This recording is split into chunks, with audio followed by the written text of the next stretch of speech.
సుదీర్ఘ విరామం తర్వాత గులాబీ బాస్ కేసీఆర్ ప్రత్యక్ష రంగంలోకి దిగుతున్నారు. బీఆర్ఎస్ ఎల్పీ రాష్ట్ర కార్యవర్గం భేటీ ఆదివారం తెలంగాణ భవన్లో జరగనుంది. పార్టీ అధినేత కేసీఆర్ అధ్యక్షతన మధ్యాహ్నం 2 గంటలకు సమావేశం నిర్వహించనున్నారు. ఇందులో పార్టీకి చెందిన ఎంపీలు, ఎమ్మెల్యేలు, ఎమ్మెల్సీలు, రాష్ట్ర కార్యవర్గ సభ్యులు పాల్గొననున్నారు. సమావేశంలో పార్టీ శ్రేణులకు భవిష్యత్తు కార్యాచరణపై కేసీఆర్ దిశానిర్దేశం చేయనున్నారు. తెలంగాణ సాగునీటి కోసం మరో జల సాధన ఉద్యమం తప్పదని కేసీఆర్ భావిస్తున్నారు. పాలమూరు, రంగారెడ్డి ఎత్తిపోతల పథకానికి నీటి కేటాయింపులను తగ్గించడం, కేంద్ర రాష్ట్ర ప్రభుత్వాలు అనుసరిస్తున్న తెలంగాణ వ్యవసాయ, రైతాంగ, ప్రజా వ్యతిరేక విధానాలపై సమావేశంలో చర్చించనున్నట్లు పార్టీ వర్గాలు పేర్కొంటున్నాయి.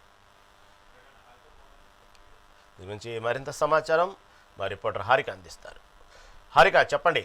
సుదీర్ఘ విరామం తర్వాత గులాబీ బాస్ కేసీఆర్ ఈరోజు తెలంగాణ భవన్కి వస్తున్నట్టు వార్తలు వస్తున్న నేపథ్యంలో దీని గురించి తాజా అప్డేట్ ఏంటి?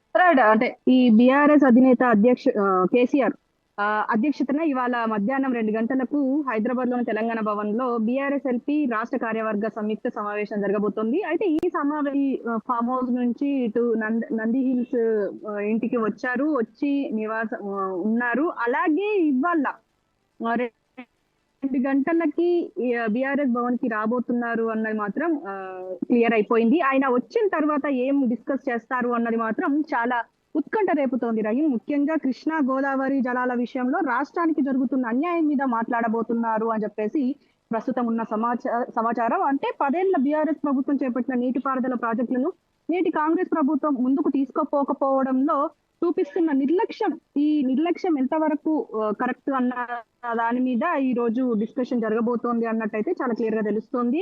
అయితే గోదావరి, కృష్ణా జలాలను కొల్లగొడుతున్న ఆంధ్రప్రదేశ్ రాష్ట్ర దోపిడీని అడ్డుకోవడంలో రాష్ట్ర కాంగ్రెస్ ప్రభుత్వం ఘోరంగా విఫలమైంది అని చెప్పడానికి ఈ మీటింగ్ ముఖ్యంగా ఏర్పాటు చేయబోతున్నారు. ఈ క్రమంలో తెలంగాణ ప్రజల రైతాంగ సాగునీటి హక్కులకు కాపాడుకోవడానికి కూడా మరో ప్రజా ఉద్యమం తప్పది అని చెప్పేసి ఇటు బీఆర్ఎస్ భావిస్తున్నది. అయితే ఏపీ జలదోపిడి మీద తెలంగాణ ప్రజా ఉద్యమాలు ఎలా చేపట్టాలన్న అంశం మీద పార్టీ విస్తృత స్థాయి సమావేశంలో పార్టీ నాయకులతో పాటు ఇటు కార్యవర్గ నాయకులతో పాటు అధినేత కేసీఆర్ లోతుగా చర్చించబోతున్నారన్నది మాత్రం క్లియర్ అయిపోయింది. అయితే ఇందులో బీఆర్ఎస్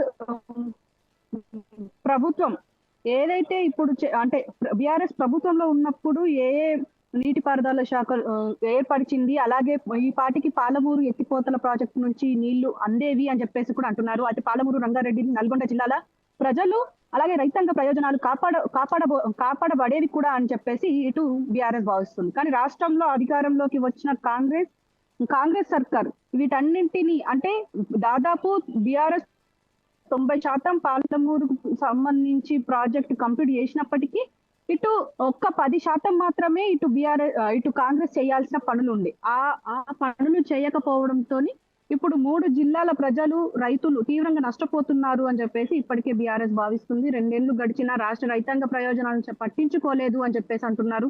అయితే ఇటు కాంగ్రెస్ మీద మాట్లాడుతూనే ఇటు బీజేపీ మీద కూడా మాట్లాడబోతున్నట్టయితే తెలుస్తుంది. పాలమూరు, రంగారెడ్డి ఎత్తిపోతల ప్రాజెక్టుకు గత బీఆర్ఎస్ ప్రభుత్వం అంటే 91 టీఎంసీలు కేటాయిస్తే కాంగ్రెస్ ప్రభుత్వం ఇప్పుడు 45 టీఎంసీలు ఇస్తే చాలని కేంద్రం ఎదుట ఇట్లా చెప్పేసింది అని చెప్పేసి అంటున్నారు. 45 టీఎంసీలకు అంగీకరిస్తూ కేంద్రం వద్ద రాష్ట్ర నీటిపారుదల శాఖ మంత్రి ఉత్తమ్ కుమార్ రెడ్డి మోకరిల్లారు అని చెప్పేసి ఇప్పటికే చాలా సార్లు ఇటు బీఆర్ఎస్ నేతలు చెప్తూ వచ్చారు. అయితే ఈ 45 టీఎంసీలకు ఒప్పుకోవడం మీద ఇప్పుడు ప్రత్యేక చర్చ జరగబోతున్నట్టయితే చాలా క్లియర్ గా తెలుస్తోంది రహీం. అయితే ఇప్పుడు దాదాపు ఇటు ముఖ్యంగా ఈ రంగారెడ్డి, పాలమూరు, నల్గొండ జిల్లాలకు సంబంధించి రైతాంగ ప్రయోజనాలకు అలాగే ఇటు నెక్స్ట్ ఏం అంటే సంస్థాగత మీటింగ్ కూడా జరగబోతోంది అని అంటున్నారు. మరి దీంట్లో ఎలాంటి ఆలోచనలు చేస్తారన్న దాని మీద కూడా ఒక ఉత్కంఠ అయితే కొనసాగుతోంది రహీం.